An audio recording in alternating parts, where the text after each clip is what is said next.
بسم اللہ الرحمن الرحیم اعوذ باللہ السمیع العلیم من الشیطان الرجیم بسم اللہ الرحمن الرحیم رب یسر ولا تعسر وتمم بالخیر۔ عزیز طلبہ، السلام علیکم ورحمۃ اللہ وبرکاتہ۔ امید ہے آپ سب خیریت سے ہوں گے۔ اصول الکافی سبق 133 میں کتاب العقل والجہل کا حصہ 98 ذکر ہونے والا ہے۔ سب سے پہلے خلاصہ جات کو دیکھ لیتے ہیں۔ گزشتہ درس میں عقل و جہل کے لشکروں میں سے شہامت و بلادت کے متعلق تفصیل کے ساتھ گفتگو ہوئی ہے۔ اس درس میں عقل و جہل کے لشکروں میں سے فہم و غباوت کے متعلق گفتگو ہوگی۔ مفہوم شناسی، قرآنی اور روایی شواہد اور شارحین کافی کے نظریات بھی بیان کیے جائیں گے۔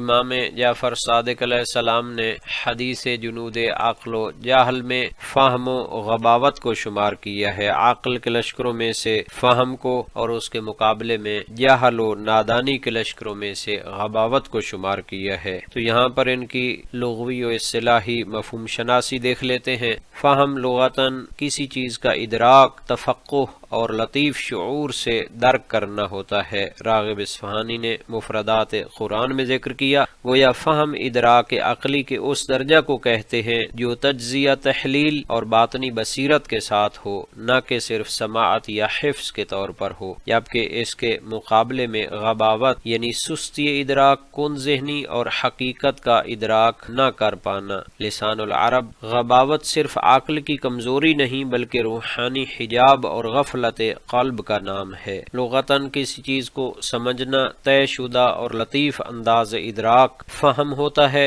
اصطلاحاً وہ فعلیت عقلیہ یا قلبی بصیرت جو معانی، اسباب، دلائل و نسبتوں کو تمیز دیتی ہے۔ تخاطب عقل نظری اور قلب منور سے ایک حقیقت کو سمجھنا، جبکہ غباوت کن ذہنی، بخل معرفت یا ادراک میں سستی ہوتی ہے۔ اصطلاحاً وہ حالت ذلی و حجابی جس میں نفس یا دل حقائق کو نہ سمجھتے ہوئے الجھ جاتا ہے، حقیقت سے غفلت یا مضمحل ادراک کو کہتے ہیں۔ فہم کے قریب المعنی جو الفاظ ہوتے ہیں، فہم بمقابلہ علم، علم معلومات یا معارف کا مجموعہ ہوتا ہے، جبکہ فہم اس علم کا معنوی ادراک اور درک ہے، یعنی علم کو دل اور عقل میں پوری طرح سمجھ لینا، اس کی وجہ و مناسبت کو جاننا۔ کوئی حدیث آپ نے سنی تو یہ اس کا علم ہے، جب آپ اس کے مفہوم، اسباب نزول و دلالت تک پہنچ جائیں تو وہ فہم بن جاتا ہے۔ فہم بمقابلہ ادراک، ادراک ایک عمومی لفظ ہے، کسی چیز کو محسوس کرنا، جان لینا۔ فہم ادراک کا بلند درجہ ہے،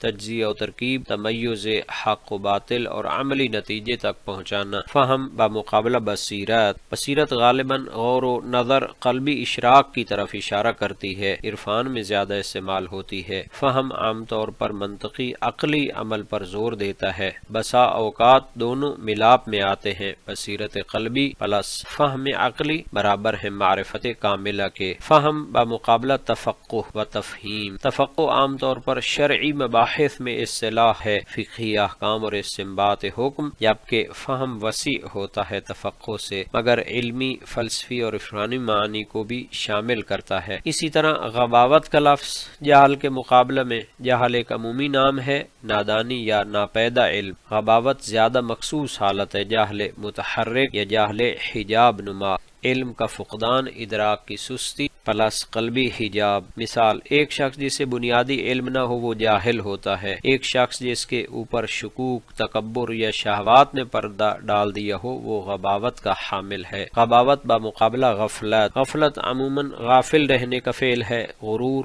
مصروفیت اور نسیان۔ غباوت وہ کیفیت ہے جو مستقل کن ذہنی یا قلب میں بدل گئی ہو، یعنی صرف غفلت نہیں بلکہ ادراکی کمزوری کا مجموعی حال ہے۔ جہاں تک فہم و غباوت کے متعلق جناب علامہ ملا صدرہ شیرازی کے نظریے کا تعلق ہے تو انہوں نے شرح اصول کافی میں اس کے بارے میں تفصیل بیان کی ہے۔ فہم کا مطلب ہے متکلم کے لفظ سے اس کے مقصود معنوی کو سمجھنے کی صلاحیت، یہ عقل کی ادراکی قوت کا اعلی مظہر ہے۔ والمراد من الفہم ہا ہنا ہو ملکۃ الاقتدار علی فہم المعنی من اللفظ او مطلقا ومرجع مرجعہ الی صفاء السر لطافت ضمیری۔ فہم دراصل دل کی لطافت اور باطن کے صفا کی علامت ہے۔ جب باطن صاف ہو تو معانی دقیقہ تک رسائی حاصل ہوتی ہے، اور اس کے مقابلے میں غباوت عدم التفطن للمعنی ومنشأہ ظلمت النفس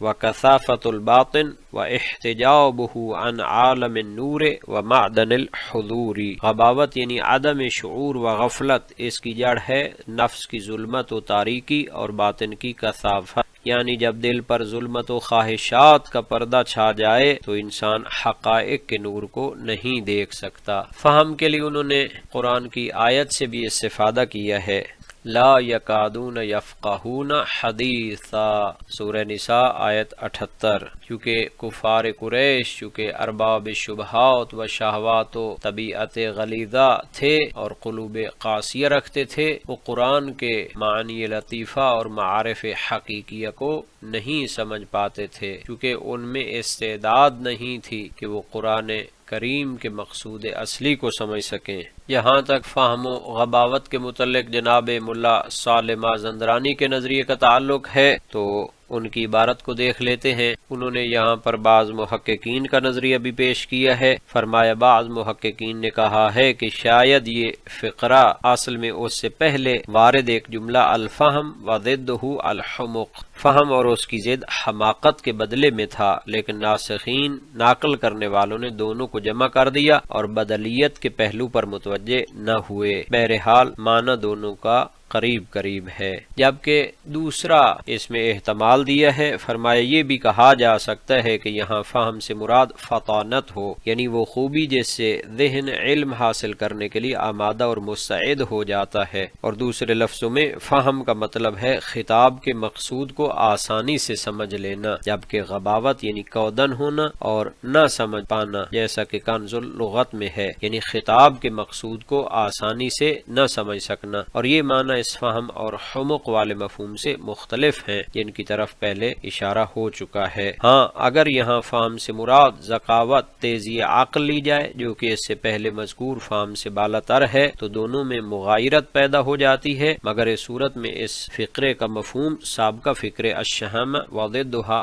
البلادہ پر لوٹ آئے گا، کیونکہ دونوں کا حاصل ایک ہے۔ تو علامہ ملا صالح مازندرانی کے مطالب کی تشریح، ملا صالح فرماتے ہیں حدیث میں پہلے الفہم و ضدہ الحمق آیا ہے، بعد میں الفہم و ضدہ الغباوہ بھی آیا ہے، تو ممکن ہے یہ دراصل بدل ہو، یعنی ناقل میں ایک ہی مضمون دو بار درج ہو گیا ہو، کیونکہ حمق حماقت اور غباوت کن ذہنی میں معنی کا اشتراک ہے۔ نتیجہ ملا صالح کے نزدیک یہ ممکن ہے کہ حدیث کی دو عبارتیں حمق و غباوت نسخ کی تکرار ہوں اور دونوں کا مقصد ایک ہی باطنی ضعف کی طرف اشارہ ہو، یا پھر فہم کی دو سطحیں مراد ہیں، پہلا فہم عقل و درایت کا عمومی شعور، دوسرا فہم ذہنی فطانت تیز فہمی۔ پہلا فہم حق و باطل کی تمیز کرنے کی قوت، دوسرا فہم علم کے حصول کی سہولت اور سرعت۔ پہلے فہم سے مراد عقلی بصیرت جو انسان کو حقیقت سمجھنے کے قابل بناتی ہے، دوسرے فہم سے مراد فطانت و ذہانت یعنی ذہن کی استعداد جو بات کو جلدی سمجھ سکے۔ فہم و فطنت میں تعلق ملا صالح کے مطابق فہم ادراک مقصود اور فطنت فہم کی تیزی و سہولت ہے، یعنی فہم ادراک کا عمل ہے اور فطانت اس ادراک کی سرعت اور تیزی کا نام ہے۔ اس لحاظ سے فہم نور عقل کا ظہور ہے اور فطانت اس نور کی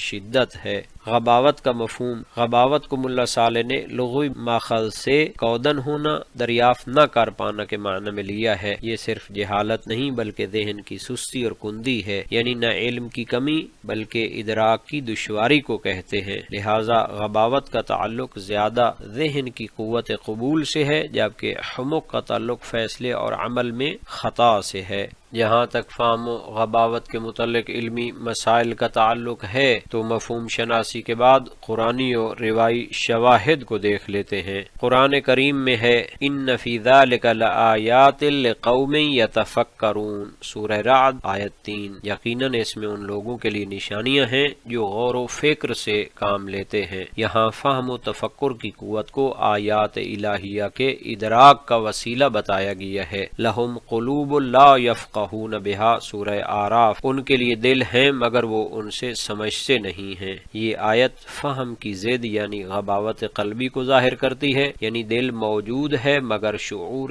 حق مفقود ہے۔ یہاں تک علماء اور عرفاء کے بیانات کا تعلق ہے تو ملا صدرہ نے اسفار اربعہ میں فرمایا الفہم نور من انوار العقل اذا استنار القلب بنور الفطرہ والغباوہ ظلم ناشئ من اشتغال النفس بالشہوات والاوہام۔ فہم عقل کا وہ نور ہے جو فطرت کے نور سے دل میں چمکتا ہے، اور غباوت ایک ظلمت ہے جو نفس کے شہوات و اوہام میں غرق ہونے سے پیدا ہوتی ہے۔ علامہ طباطبائی المیزان میں سورہ آراف کی آیت کے ضمن میں فرماتے ہیں الفہم ملکۃ تمکن الانسان من ادراک المعانی علی وجہها الصحیح وهو فرع صفاء القلب وخلوه عن الہوا۔ فہم وہ ملکہ اور استعداد ہے جو انسان کو معانی کو صحیح رخ سے سمجھنے کی قدرت دیتا ہے، اور یہ دل کی صفا اور خواہشات سے پاکیزگی پر موقوف ہے۔ عرفاء نے فہم کو نور القلب کہا ہے، یعنی وہ شعور جو دل کے باطن میں الہام کے طور پر وارد ہوتا ہے۔ فہم کا سرچشمہ عقل فعال سے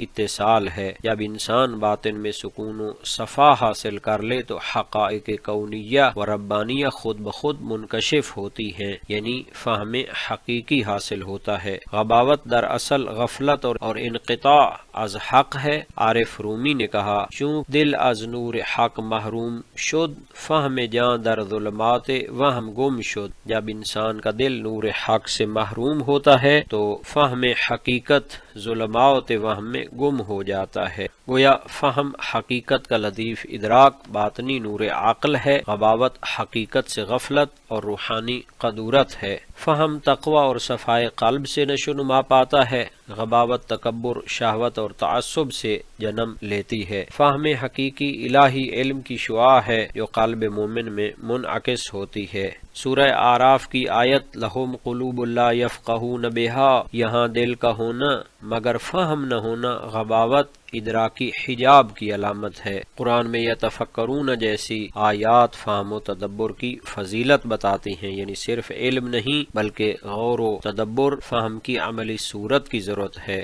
عالم جو تکبر کی وجہ سے حق کو تسلیم نہ کرے غباوت کی مثال کے طور پر استفادہ ہو سکتا ہے۔ فہم قلبی کی ایک مختصر تمثیل جیسے دل کو آئینہ قرار دیا جاتا ہے، جب آئینہ صاف ہو تو روشنی اندر آتی ہے۔ فہم بڑھانے کے عملی طریقے تدبر کلام، مراقبہ، ترک شہوات، علمی گفتگو، عمل کے ذریعے علم کی تجربہ کاری حاصل ہونی چاہیے۔ آج کے سبق کا خلاصہ دیکھ لیتے ہیں۔ جنود عقل و جہل میں سے فہم و غباوت کے متعلق گفتگو ہوئی۔ فہم علم کا ادراک، تدبر اور قلبی صفائی سے جڑا ہوا علم ہے۔ غباوت ادراکی سستی یا قلبی حجاب ہے، جہل کا ایک پردہ جو حقیقت سے روکتا ہے۔ اس درس کے متعلق تمرینی سوالات کو بھی دیکھ لیتے ہیں اور اللہ تعالی سے دعا کرتے ہیں کہ ہمیں قرآن اور سنت کو سمجھنے اور ان پر عمل کرنے کی توفیق عطا فرمائے۔